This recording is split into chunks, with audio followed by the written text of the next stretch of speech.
Hello there and welcome to episode 73 of the Hawthorns Debate Club. My name is Jamie Clay and I am joined every week by a couple of gentlemen to have a few conversations and discussions about West Bromwich Albion. So let me start by saying a warm hello to my good friend Alex Collins. Hello. Oh, you made us wait for that, mate. That was a bit exciting. And hello to my little brother Joe Clay. Hello. So it didn't take long for all of our innocent naivety and optimism at the start of the season to be stamped out and crushed by the Albion. It has been a few days since our defeat at Ewood Park, and hopefully you're recovered from the shock and impact and the trauma that Albion caused on that day. We're going to talk all about it today. We're going to go through all of the talking points from the game, as well as catch us all up on a little bit of the news that's been going on. But before we get to any of that, it is lovely that you have joined us here at the Debate Club. We're always thankful for whoever you are and however you've downloaded it or however you're watching this. We did say last week, we teased, didn't we, that we'd be on YouTube. We didn't end up on YouTube, but there's potential that this one may be on YouTube. So if you listen to this on your podcast and you fancy going over onto the YouTube, you can go and watch us there potentially. But we're just grateful for you, however you're listening to this or watching this. So thank you. If you do want to leave us a review, we do appreciate that. If you want to follow us or do any of the things that you can do with social media, we really do appreciate you. But we do want to get straight into the action tonight. It is Tuesday evening. It's currently 8:30 while we're recording this. So we've just currently gone behind against Stoke. Josh Griffiths has scored an own goal. So we've got an eye on that, but we're also going to be talking about something else that is leaving as much of a pleasant taste in our mouth as that the current state of affairs over in Stoke is the Blackburn game. The first game of the season, we were all filled with optimism, but it didn't last long. In fact, it didn't even get to kick off. We're going to try and change the way we talk about games. We're going to talk about some of the talking points, so to speak, from each one of the games. And to be honest, the talking points to do with this game started before kickoff. And I think the major point of conversation, at least, was the lineup. Obviously, if you're listening to this now, you're aware that Albion lost 2-1. Well, I assume you are. And if I've just broken the news to you, I'm very sorry to have to have broken that news to you. But we lost 2-1. Two quick goals in the first half after 20 minutes. And then the second goal being straight from an Albion kickoff before we equalised in the second half, but couldn't muster the equaliser or go on from there. So yeah, as I was saying, the talking point started before we even got to a ball being kicked, and it was the lineup. Social media kind of went into a pre-game meltdown a little bit as the team was announced. We had Palmer in goal, which was lovely, but the back four and the two main talking points, I guess, were the centre-back pairing of Ajayi and Kipre and the inclusion of Chalobah in the starting lineup, despite what most people had kind of rightly pointed out was limited action in pre-season and also clearly being on the for sale block or up for kind of getting rid of him. Carlos Corberan didn't seem to have him in his plans, and yet he was suddenly at the heart of this conversation. Guys, let's start our debate there tonight. What did you make of the lineup? Did it kind of feel like a disaster waiting to happen, or did you feel like there was some merit to it? Where do you think? For me, it felt like it was still pre-season, that he's still testing out his squad. It's like what Klopp's just come out recently saying that pre-season doesn't end till the first month in the season. And it feels like he's still trying to feel out the players and positions. Maybe there's some niggles of injuries that we don't know about that's not reported in the press, but it was a strange one, wasn't it? I don't think it was strange about Ajayi and Kipre because Kipre has had some playing time in the friendlies. Not very positive feedback from journalism and people on Twitter who've been to the games and social media. But you can understand that. Kipre played well for Cardiff last season. according to their fans, and Ajay's always, in the squad, there or abouts, isn't he? But I think the real sticking point for most people was, and the most controversial one about it was Chalobah playing in that either.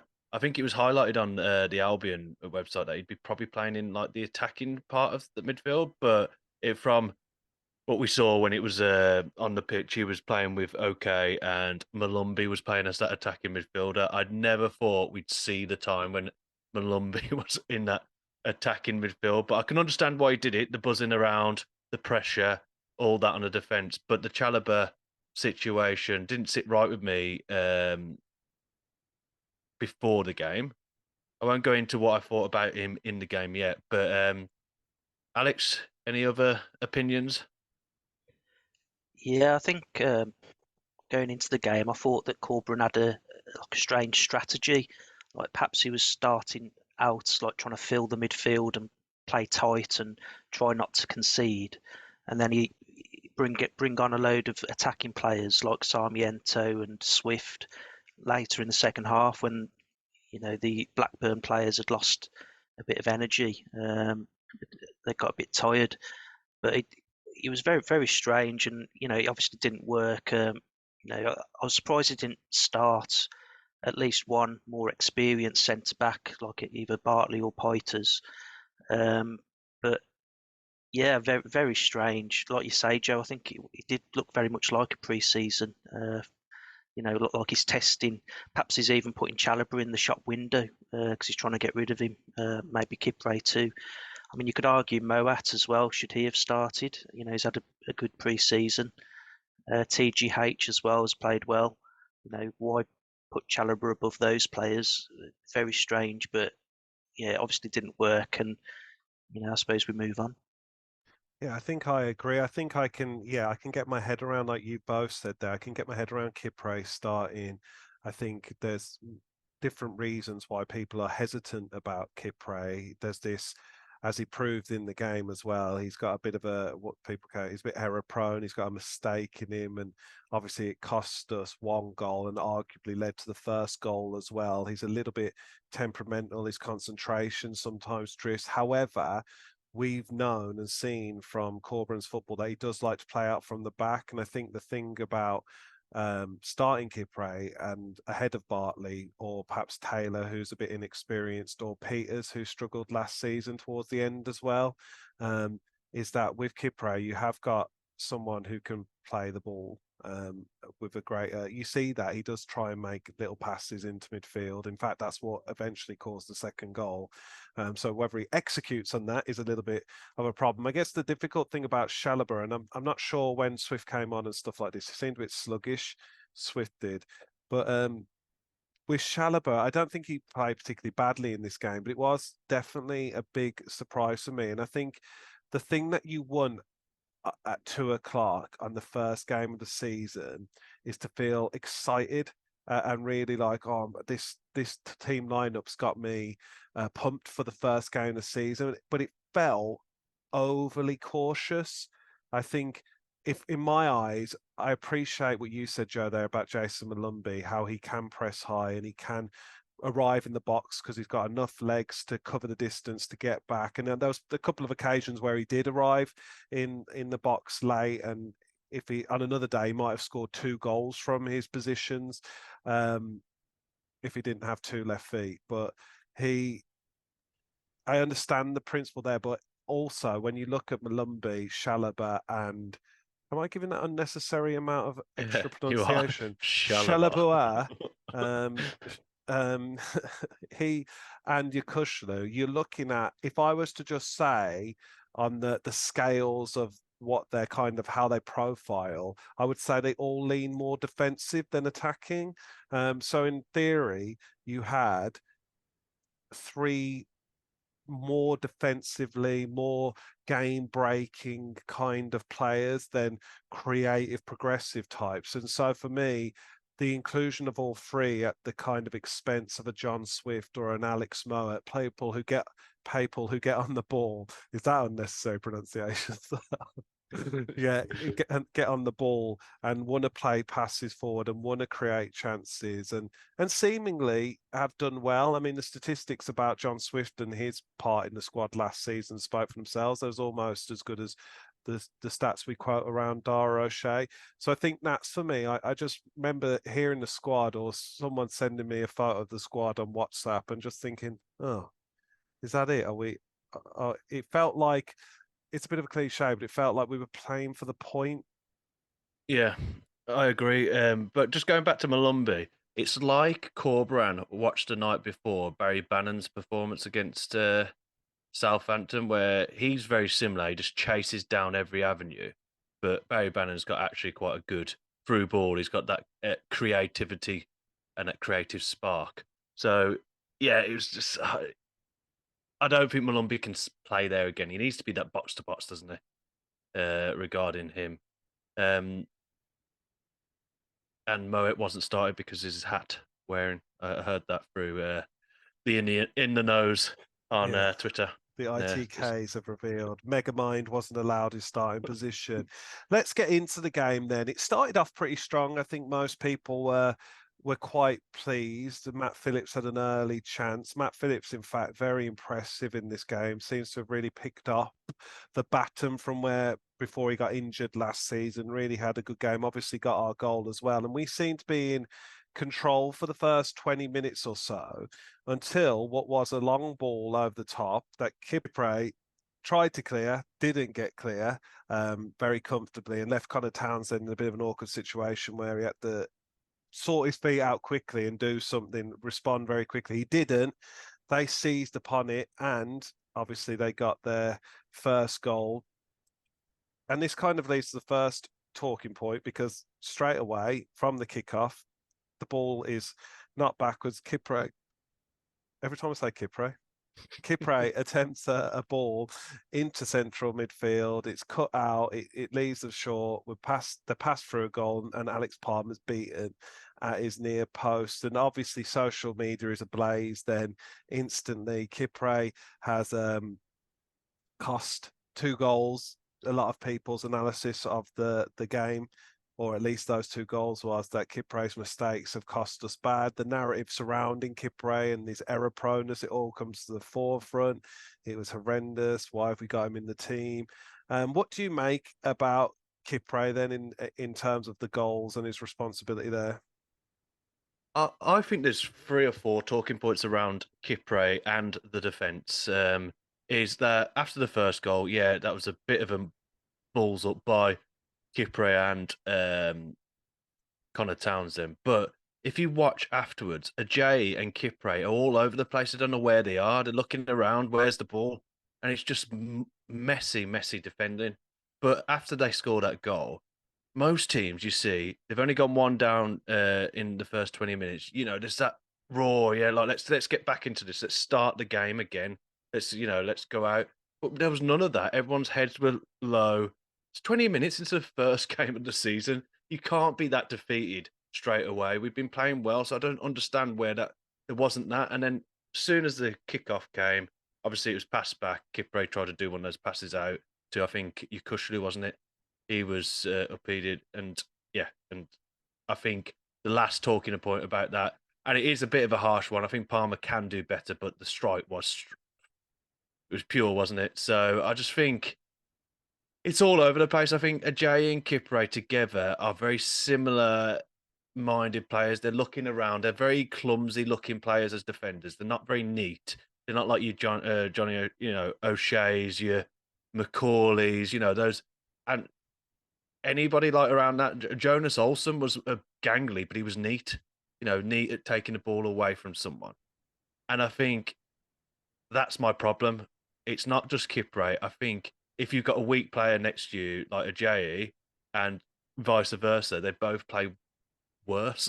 So I haven't got a problem with Kipre. I think their partnership does not work. It doesn't work at all. And I think Kipre, there's a bit more of a cult following of Jay because he makes up for a lot of his mistakes. Like around if he loses the ball, he's got the pace to pick up the ball again. And he doesn't get enough stick as it is. I know some people give him stick, but people do that exact excuse that I've just said. I know you do it, Jamie. Oh, he makes up for his mistakes, but it's not all the time. He adds drama to the game, which we all want, but then provides the entertainment by recovering. Yeah, but It is a difficult one, and I think you make the point well there about, at least in terms of aesthetically, they're not neat and tidy players. I think there's probably some truth to what you said, that a lot of the battle with Kipre and Ajayi is between their ears. Do you know what I mean? That mental battle. And I think this isn't even them specifically, but I don't know how Albion fans, well, sorry, Albion players, I know how Albion fans feel, but Albion players feel psychologically away from home when we concede. We know we've got a big problem instantly. And I think there's a mental narrative battle in their heads that they are defeated at that point. Alex, what do you make of it all? So for me, I think a defence should be like a military operation. And we often said last season, Aldaro O'Shea was a bit of an action man, wasn't he? Getting stuck in like proper commando, you could rely on him. Whereas you look at you look at our centre halves at the moment, and you question really, are they as slick as like a military operation, as Joe said? Have they got that composure? Are they serious on the ball? Don't take chances. They're clinical, and I don't think they are. They've all got like a mistake in them, and you can't have mistakes in a military operation. Um, I reckon Caleb Taylor might come in, and he's young, he's untested, so I think he deserves a chance. I think Peters, you can rely on him. I think Peters and, for me, Taylor need to start the next game, because I think they're the most reliable. And if they do sort of concede, or a part of a defence that concedes, it's not necessarily due to their lack of discipline. It's more to do with just their lack of pace, or inexperience, as naivety. So yeah, I think Kipre's no good. I'd sell him as quick as we can. I'm surprised that Cardiff fans, they were protecting him on Twitter after the game, saying like, you're always welcome back here. I think they could have him. And Ajayi, he's good. He's got a lot. He's got so much potential. He's such a rough diamond. But it's about time he started delivering less mistakes and more reliability. I get so jealous when I'm watching that game. You watch Blackburn's defenders. I know we don't press as much as our strikers. We don't press as much when it comes to it. But Blackburn defenders find it so easy to pass it out to the wing, and when it's Albion, we just struggle. It's like we take one pass over to, let's say, Jay passes it to Kipre across the box. He'll dilly dally for 2 seconds, and their players are already on us. So then we have to pass it out to Connor Townsend. If someone's on him straight away, and it doesn't. We never seem to do that to the other side. It's just like, why are we so slow? Is our defense bad, or is that what we're told to do? Is it hesitate? I don't think we're told to hesitate, but they do seem to hesitate. And I think, how can you have a lack of confidence so early in the season when it's only 20 minutes into the game? I don't understand. I think there's something of a definite instructed part of it. Corberan's come out and said he's a massive fan of De Serbi, isn't he? Now, De Serbi, part of his tactics is defenders hold the ball, and kind of draw the press, and so that when they do pass, it creates space in behind. The frustrating thing, I guess, about for Albion fans watching players like Ajayi and Kipre try and do that is that they're not technicians. But this is the sad reality, is that they're the best technicians we have in order to play the way Corberan has. I don't think Peters has that ability, and that's why I think he's fallen right down the pecking order. Bartley is very, very poor passer of the ball, but obviously a brilliant no-nonsense defender. But I don't think Corberan values that ahead of what Kipre offers, which is a little bit more of a ball-playing centre-back. And I also think, obviously, we don't know much about Caleb Taylor, but what you notice is that when we're trying to do that to create space so that our attackers can run into the channels or run at the defenders, Sarmiento had a couple of opportunities in the second half where he achieved something to that effect. but the number of times that our centre backs were exposed because there was space in behind Connor Townsend or Darnell Furlong, and they were just running at Kipre and Semi Ajayi, and there was numbers overwhelming. They had players on the overlap, and they could just seemingly knock the ball through. It really was. It's difficult to defend, and sometimes I wonder, is the problem more ahead of them sometimes, and it results in them being exposed and isolated as centre backs, and they just don't have the quality to make up for that. It's like, when you say the straw that broke the camel's back, like Kipre was the straw that broke the camel's back because they were his mistakes, but there was stuff happening in that game ahead of him which almost exposed him. Because when you say the straw that broke the camel's back, it is the straw, but it's all the other weight that really made the difference. Do you know what I mean? Yeah, absolutely. Go on. Sorry, Joe. It was just 2 minutes of madness as well, wasn't it? It Yeah, was like the whole absolutely. game. And I think Yeah, that did change the whole way the game played out. Yeah, it totally did. And like, for example, like you were saying there, it's people ahead of the defence who Chalobah tried so many flicks and I back heels. like that. I thought Chalobah's little Yeah, scoopy. but he didn't go through to anybody. He's not supposed to be. He's there to be a defensive midfielder on the pitch. That's what I think Corberan started out to be. Get the 0-0 at half time, then probably change it up. I think that's what he probably did. But I don't think Corberan would be like seeing that when it's not going to directly to our player. But Yeah, I yeah, think it's one of those things. I think all of the training and all of the preparation that you do ahead of a game, and then, like you said, Alex, 2 minutes of madness, and all of a sudden we're 2-0 down, and all of the patterns of play that you're looking to cultivate, all of your strategies and all of your options kind of are instantly blown up. And the game script now is that you're chasing the game, you're chasing at least 2 goals, and really Blackburn are fairly comfortable like sitting in and then catching us on the break with that young lad they had up front who was rapid, to be fair. Let's move on then. We did get 1 goal back. Matt Phillips with a little bit of a slick interchange with Jed Wallace, and he does what Matt Phillips does really, which is score a lot of goals really from the wing. His return is amazing, and obviously we see glimmers of the best of Matt Phillips, but like it will be a case of, can he stay fit, can he stay motivated, or whatever the case may be. But he always has an eye for goal, and in this game he had a couple of shots, really played well, encouraging performance from Matt Phillips off that left hand side again. But apart from him going forward and a little bit of excitement that Sarmiento injected, although he made a couple of errors as well. We really looked a bit toothless going forward. And when your best chances in the game fall to Jason Malumbi, your kind of hard-working, gritty Irishman workhorse player in the middle of the park who's just gambling on getting onto those scraps in the box. And unfortunately for him, if he could have got his feet sorted quicker, and if their player didn't handball one, he probably should have, by rights, had 2 goals. But it showed that we really lacked a cutting edge against Blackburn, in my opinion. And Brandon Thomas Asante was doing a really nice job of getting out wide to the right and crossing the ball in, but wasn't really a presence in the box, I didn't think, particularly. And Jed Wallace having what's become a little bit of a theme, a little bit of an oddly quiet and stifled game.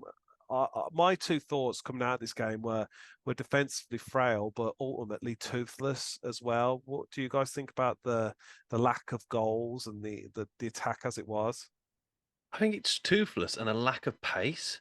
We don't seem to take anybody. We're not direct, are we? Like Jed Wallace at the start of last season was going direct down the wing and putting it in the box. He didn't seem to do that at all this match.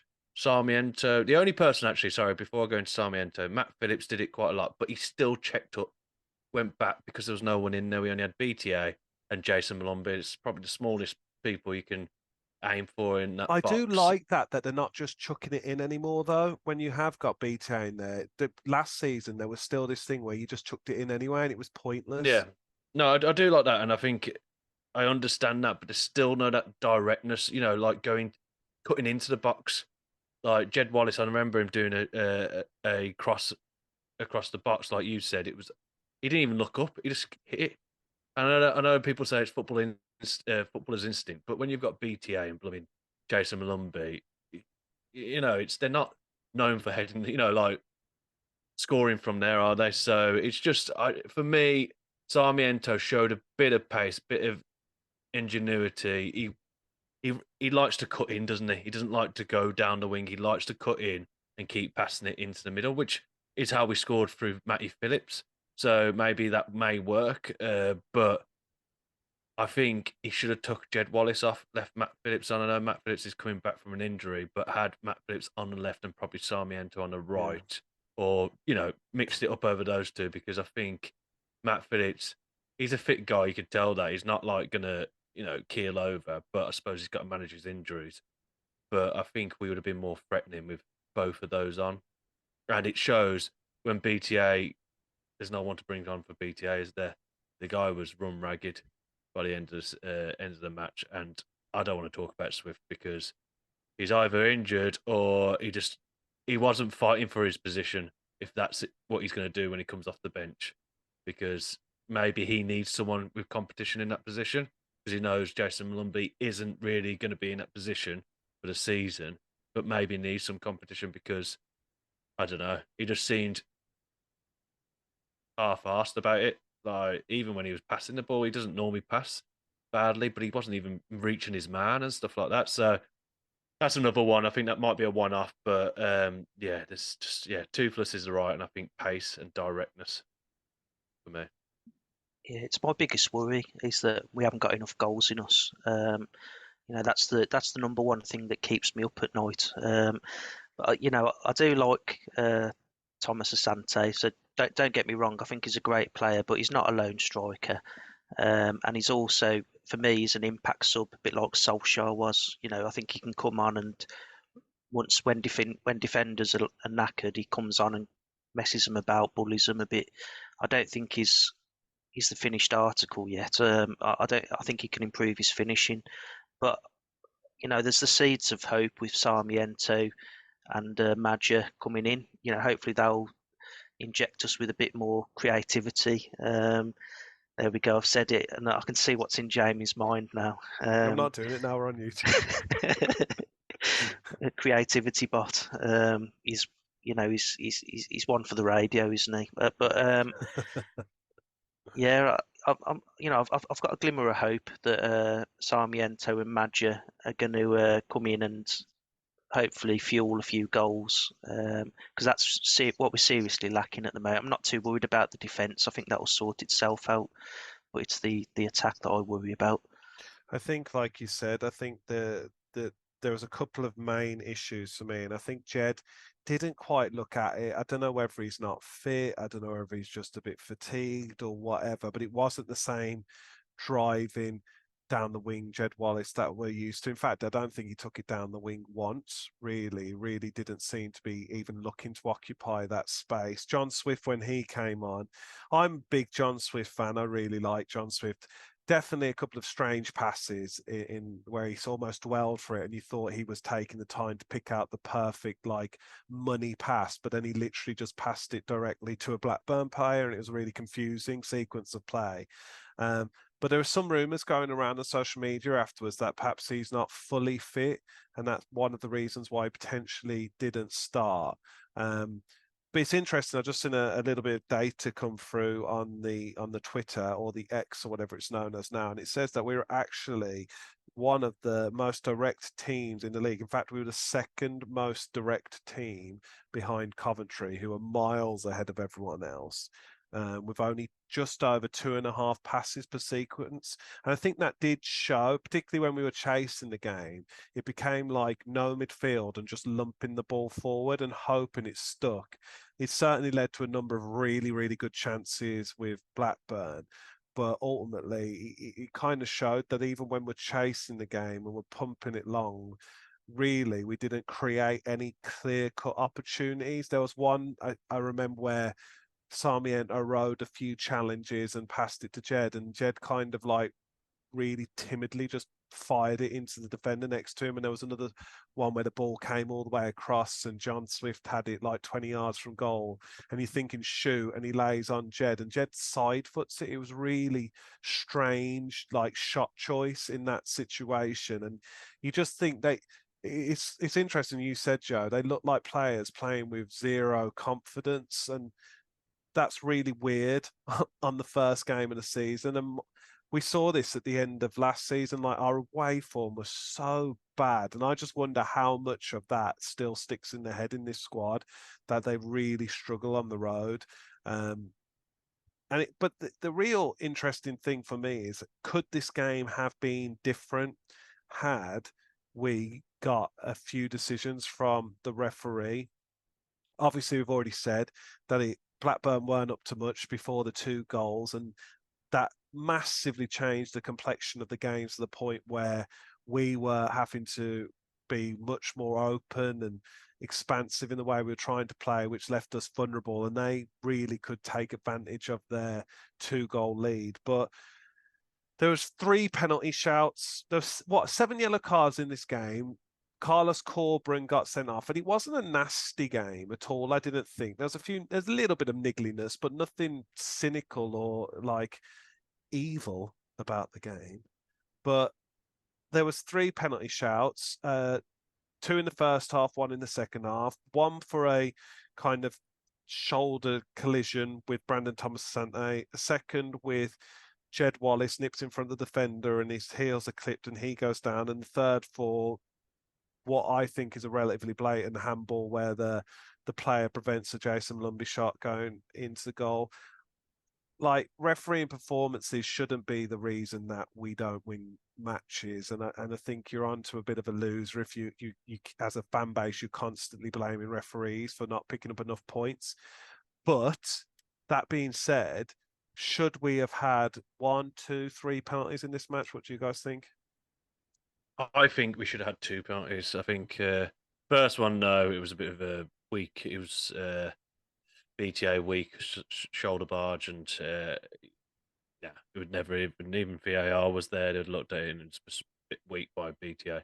Can I just say Second one, something there? Sorry, Joe. There's this weak appeal by Brandon Thomas-Asante as well, but I think he's saying it's a corner. He's not oh, is it? claiming a penalty because it was actually a goal kick, and I think he wasn't moaning about the challenge. And I don't know if anyone else picked this up, but I thought he was saying no, it's a corner. But he's touched it. But yeah, sorry, carry on. Possibly, but it doesn't make a difference. That corner could have changed the game, is all I'm saying. Yeah. But the second one, Jed Wallace definitely gets clipped. He gets in front of his player. The player knocks the back of his heels. He goes down. Definitely a penalty. I don't care what people are saying on social media or other things. It's a penalty. Even if it's weak, it's a penalty. He gets taken down. If he doesn't get clipped, he's running with that ball into the box. So, that's it. And the third one, the guy takes his that was the handball one, wasn't it? I don't know what the defender was called, but yeah, cheat. he's a cheat. Yes, he called himself a goalkeeper, a basketball player. No, his body was outside. Like, it wasn't in a natural position. His arm wasn't. It wasn't beside his body. Yeah, it was like, yeah. So I just think we should have got one of those at least. Out of probability, out of 3, we should have got one. And they claimed for 1 as well, didn't they? But that wasn't his arm. Furlong's arm was right beside his side. So if you compare both of them, ours is more of a penalty. So it just seemed. I don't think the referee was that bad on decisions through the game, anyway. But when it came to big decisions, he kind of bottled it. I don't think he wanted to be centre of attention the first game. Sending off a manager is nothing, really, is it? But giving a penalty away at Ewood Park to the visitors, I think that would be put him in the centre of attention. I don't think he'd like to be in that position. Yeah, I can't stand referees. I But I just think they've obviously been told to be less tolerant. So he's making a point at the start of the game, like booking everyone, slowing down the play. But I really like the fact that they added on time. It's good to see that there's around 10 minutes in each half added on. I think that's definitely something that needed to be improved because I was so frustrated last season with the time wasting. But I just wish we had VAR now. That's my next gripe. So if they do listen to me, I hope they bring VAR into the championship because we need it. Yeah, I do think the referees association, what is it, the PGMOL or whatever, they do definitely subscribe and listen and share the podcast weekly. So I'm sure Yeah, they'll be taking notes. I think the thing for me, which was really annoying though, is that like in the 9 minutes added on in the second half, Blackburn just literally had the ball out of play all the time. And as soon as it got to the 9th minute, he blew up anyway. So they really there should have been added time onto added time because they really didn't enforce it particularly well, in my opinion. But nevertheless, the game ended 2-1. We didn't get to hear from Carlos Corberan because he was suspended from all of his media duties. Jed Wallace, new club captain. Thumbs up, thumbs down. he's too much of a Millwall fan for me. I like it. I think I like I it. I think I like it as well. I think he's constructive. It was either him or Connor Townsend, wasn't it? Yeah, if I had to pick, I think Connor Townsend comes across like naughty schoolboy sometimes. So I'm going Super Jed. But yeah, we're going to have a quick break here and then come back to talk about the news and our next game against Swansea. Right, we are back after our mini break. We've had a little bit of a news flash during our little 5-10 minute window, whatever it was. We were losing 1-0, then we were drawing 1-1. Now we're back to losing 2-1. BTA has scored before, again, from a kickoff. It looks like we've conceded relatively rapidly. Nobody concedes from their own kickoffs like the Albion. It's something that we pride ourselves on. And apparently, also during that little window, the Wolves managers left, which is interesting, a little tidbit as well. But we're going to come on to just a few news stories that have been circling. Obviously, tis the season for transfer rumours and such, and Albion have had another rumour bubble up today. One that I'm particularly excited about. We'll talk about goings out in a minute, but the comings in are something that we all want to hear more about. And it's Scott Twine, the Burnley player, who scored a pretty stunning free kick against us to steal their victory at Turf Moor away from us. I know they dominated us in that game, to be fair, but he was a player that a lot of people were talking about the season before when Burnley actually kind of picked him up from MK Dons, a really prolific attacking midfielder, a number 10 who creates chances, scores plenty of goals.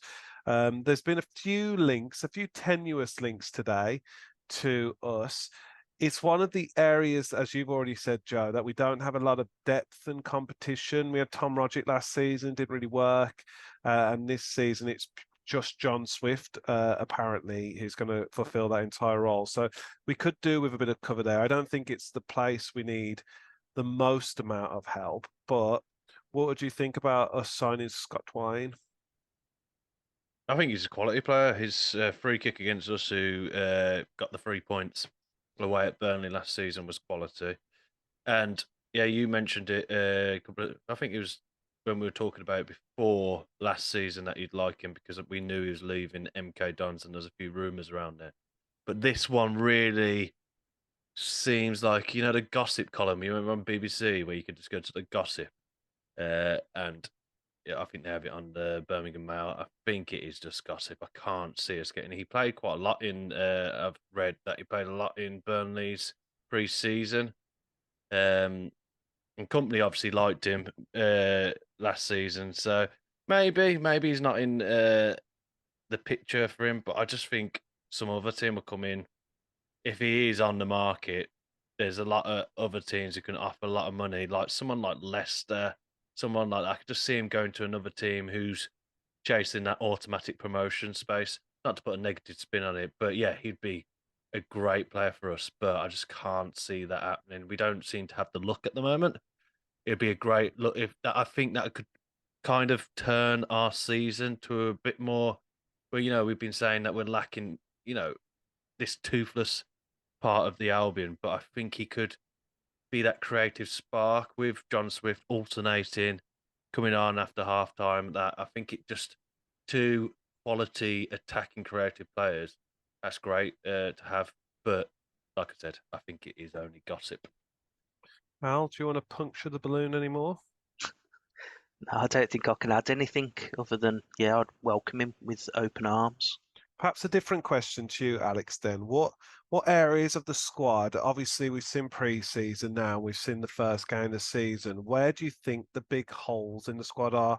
What if you were Ian Pearce now, where would you be looking to recruit for the Albion? So I think we need a bruiser centre half, like an Olsen, Macaulay, someone who's a bit older, solid, reliable. I think we need another striker, and perhaps a couple of fullbacks or centre half that can play fullback, a youngster perhaps. And then I think we're sorted for the season. I'd like to see Corberan experiment a bit more with the formation, but I don't. I just can't wait for Maja and Sarmiento to get up to speed because I think they're going to be quite impactful. I think you've covered the bases there that I would. I do think that there's a good chance that we're in the market for another 10. I know the Twitter in the knows have claimed that that's one of the positions we're looking to fill. One of the positions that you've just mentioned there, Alex, that we seem to always neglect and have neglected for the past 3 or 4 seasons is both fullback positions. I don't know where we got to there. Our recording interrupted somewhere along the line there, but effectively, I do think our fullbacks are an area I'd really like to see strengthened. You see so many teams now around us, and even Blackburn, their fullbacks causing us so many problems. And yet, Darnell Furlong and Connor Townsend have been in competition-free like positions for the last few years. Really, I think Peters was maybe brought in to compete with Connor Townsend, and Darnell Furlong has Darnell Furlong and Darnell Furlong has only ever had competition from youngsters, really. So I'd really like to see some strengthening there. Let's talk about players going out. We had the news today, which has been greeted with some fanfare, that David Button has left the club, the mutual termination of his contract. I think that one feels like it was a little bit of an inevitability. It'd become like untenable, really, his position at the club. We've even seen the goalkeeper coach lose his place. And you can understand, really, last season was so calamitous performance-wise from David Button, and any goalkeeping coach worth his kind of metal who's determined that he was the best choice goalkeeper to present to the first team coach or the manager is bonkers to me. So I can understand why kind of heads have rolled over that. It's a shame for David Button, I guess, in a personal way, but it makes sense from a footballing standpoint so much. He was clearly at the bottom of a pecking order behind three younger, more talented goalkeepers. You guys got any thoughts about David Button leaving, or does it speak for itself? Yeah, I think it speaks for itself. But yeah, like you said, it was untenable. It's not nice to be in that situation where he did get booed a lot. He got jeers and everything. So not great for his mental health personally. And yeah, he can move away now. Now Steve Bruce made him move to the Midlands. Now he's allowed to, he's set free into the UK to move wherever he wants. He can move up north and probably pay for Reading, to be honest. I don't think there'll be that instruction there. So yeah, I hope him all the best, to be honest. Mm-hmm. We'll probably play Reading in the future and he'll play absolutely brilliant. That's Yeah, what out happens to of the his Albion. mind. Yeah. Yeah. In terms of other outgoings, a lot of it is rumours and speculation. One of the big names this week was Josh Griffiths. People saying that some clubs have met his valuation, and it's kind of almost a bidding war, but a bidding war that's landed at about 5 million quid that the Albion received for Josh Griffiths, with some room for that to rise. Obviously, a really talented keeper. I know he scored an own goal tonight, but what about Josh Griffiths? Is that something where if we can get some money for him now, it's worth it just to reinvest in the squad, or would you hold on to him? What do you two do? Go on, Alex. I'll let you answer this one. I think he's contracted, isn't he? So I'd just keep him on his contract for another couple of seasons, and hopefully his value will increase from about 5 million up to about 10, 15, and then I would cash in. My personal opinion is probably the opposite. I think let him go, have a good sell-on fee. If he reaches the potential and goes for a big amount of money, we'll get a good sell-on fee plus what we've got now. When we need it now. To be honest, we don't need. I think Josh Griffiths, as having him on the bench, is a bit of a something that we don't need. We got that Ted Khan who could play probably on the bench, where it's not probably going to come into the first team, or we can loan a goalkeeper for very cheap. So I think get the money in now. If we can reinvest even 500,000 of that into someone's contract for the year on loan, that's I think for our season that's probably better.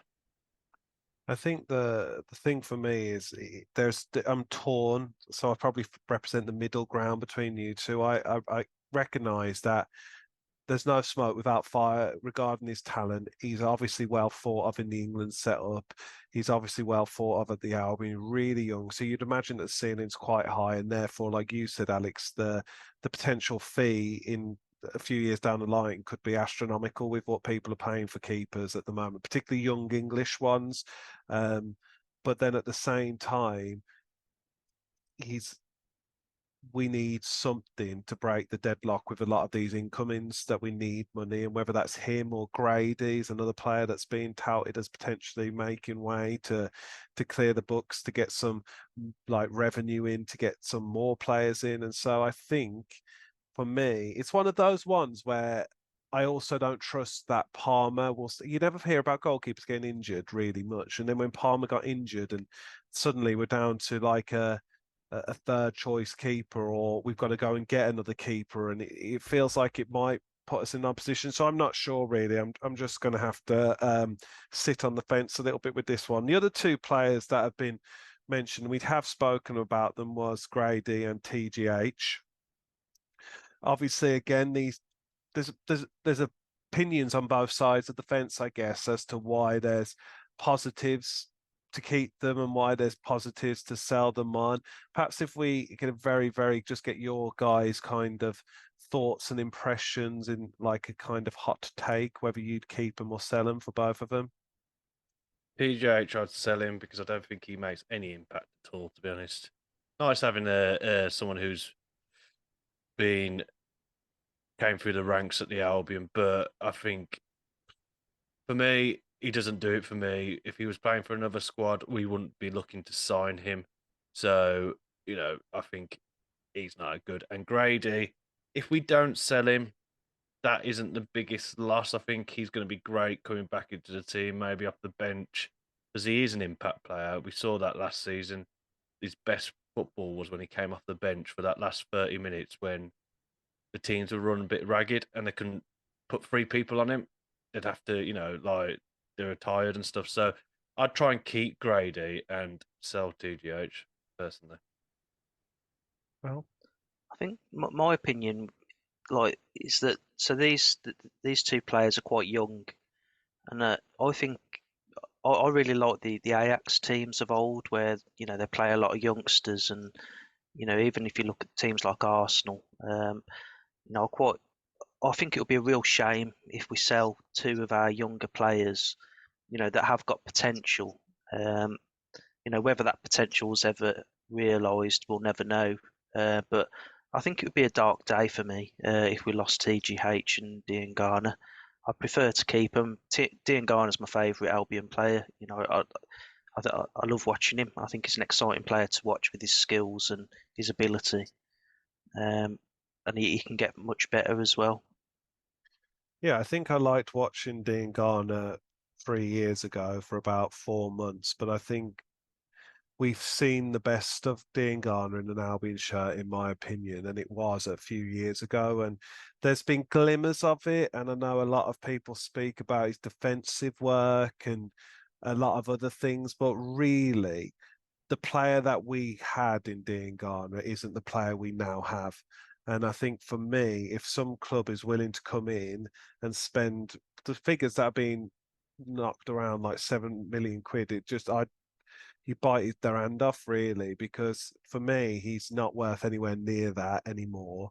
I think a lot of what people are excited about him just isn't there since that injury. That little kind of evasive dribbling, turn of speed, all of those things that used to just take him past players or just cause all kind of problems for defenders. That I just haven't seen it in years. We capture, like I said, there are a few moments across an entire season where you go, "Oh, he's back," but then it'll be short-lived, or they'll do something where he just shows a real weakness or on the ball or a real frailty. He struggled with injuries since.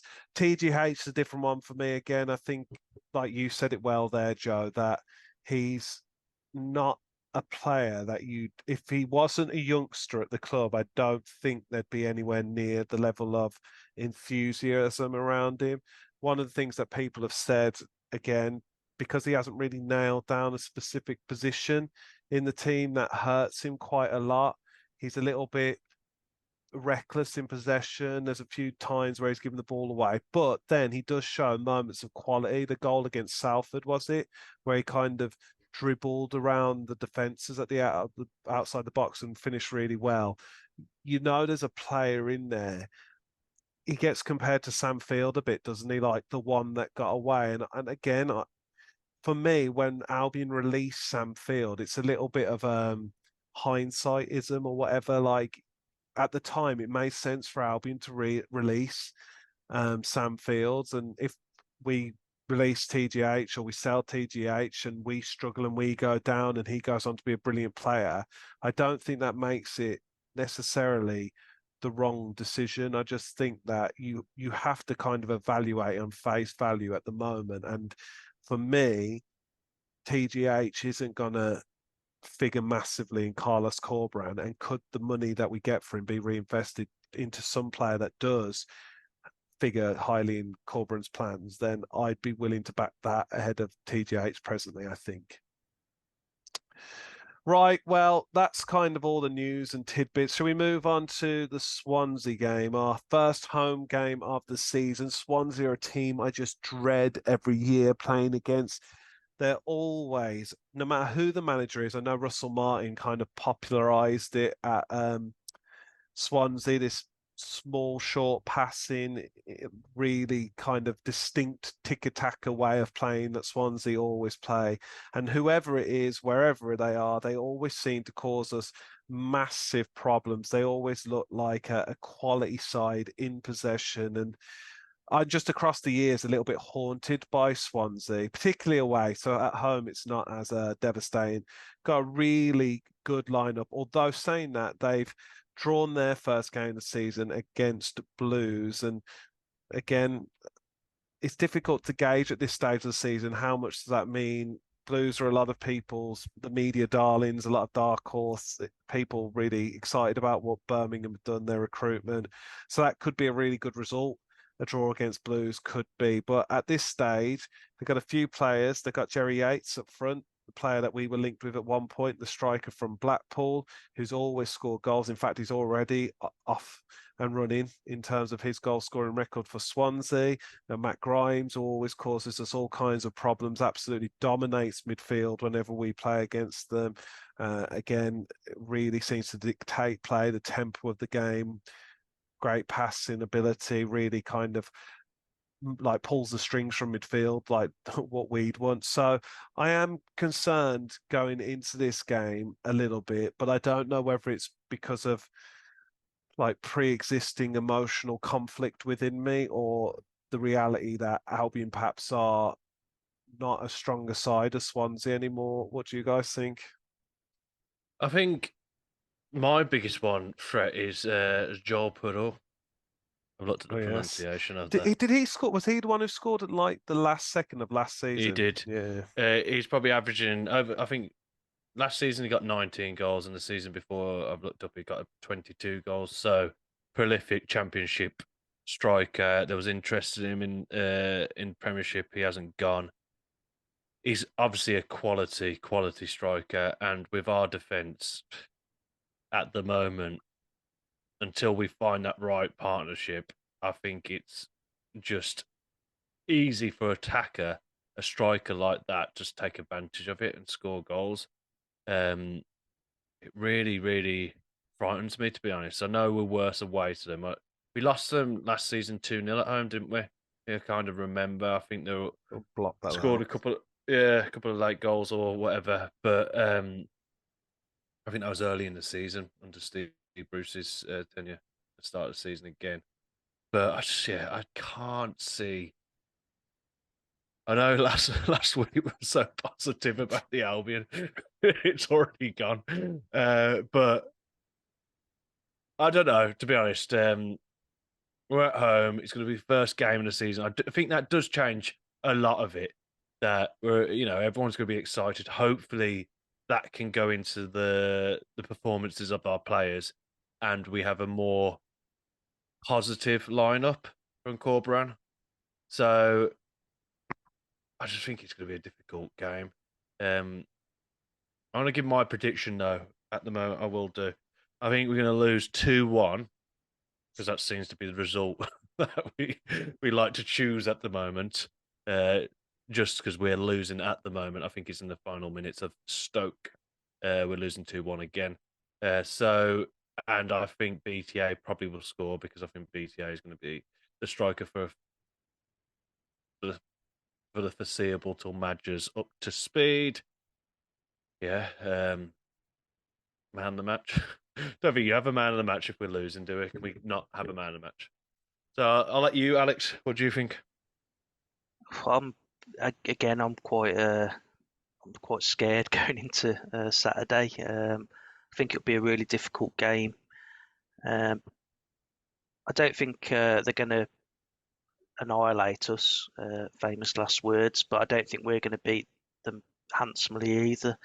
So I reckon 1-0 to the Albion. I reckon it's going to be a scrappy game. We're going to try and block up the midfield again. Sarmiento's going to play a full game, hopefully. Although that said, it looks like he's rested Wallace and Phillips tonight, so who knows. I hope Madger is on the bench at least. It'd be good to see him. But yeah, I think we're going to win 1-0. I reckon maybe Swift is going to prove some of the naysayers wrong.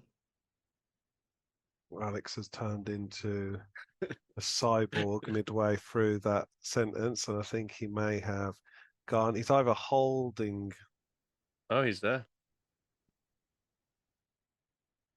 Well, no, I'm having a coughing fit. Great. I'm still here. You've recovered, mate, from your the kind of AI takeover there. That's really well done. I'm worried as well about this game. I'm going to try and remain optimistic because I don't want to be fickle to think that there are certain elements of the Blackburn game that on another day we win comfortably, and we were talking about how Corberan masterminded a victory away from home. So I think there's still reasons to be optimistic about what we can do. I'd like to see a bit of a braver lineup going into the game. I'd like to see perhaps Mowat start or Swift start ahead of Chalobah, even though I'm not sure he was the problem, and just see what we can do really, and see if we can almost beat Swansea at their own game. I think we'll still try and play fairly direct, and I think that will suit Swansea to a fair degree in their build-up style. But I want to say we're going to beat them 2-1. I'm not sure who will score. It's such a difficult. Matt Phillips and BTA, let's say, gets another goal. Just to wrap up the podcast now, it's just finally finished 2-1. Stoke have beaten us. Our EFL Cup run is already over before it started. We did actually experiment in this game, it looks like, with 3 at the back. So your wish is already kind of partially being fulfilled. Just quickly looking at the figures, BTA has obviously come on and scored. I guess the real interesting talking points is how are the players on the fringes played. Ingram looks like he's had a really good game. According to FOTMob, he's got a 7.5 rating, won all his aerial duels, put some good crosses into the box, it looks like. Passing was all good. Caleb Taylor, this was really interesting. Quickly just looking at his stats, he won 5 out of 8 aerial duels. How does someone as tall as him not win every aerial duel? That's a strange one. And he only won 1 of 7 ground duels. So perhaps he isn't the finished product yet. That doesn't read particularly well. In fact, he only had a 5.6 rating. And I guess you look at the rest of the team and it's not an encouraging performance all round. I don't think, it doesn't seem. But it's only the cup, and I think most of us expected that. An EFL Cup run at the very least wasn't something that was high on Corberan's agenda, and so I guess we bow out pretty unceremoniously. Really, any quick thoughts on the cup or whatever? Not. It'd have been nice to get a win, not just for the cup, just for get our first win on the board against Stoke. I suppose. I don't think they went easy on us. I think they tested out some of their new signings, like we had Sarmiento came on, and our new signings are really youth players, aren't they? That we haven't seen before. So I suppose it gives them a run out, and Corberan can have a look at them again. If he's taking it into that the pre-season's still going, maybe it just gives him another look at all the players and how they played. So yeah, I'm not too bothered about the result in the cup. If that was in the league, I'd be very bothered. I think it's a bit of a shame because the cup gives us opportunity to play those fringe players. Now we've lost that.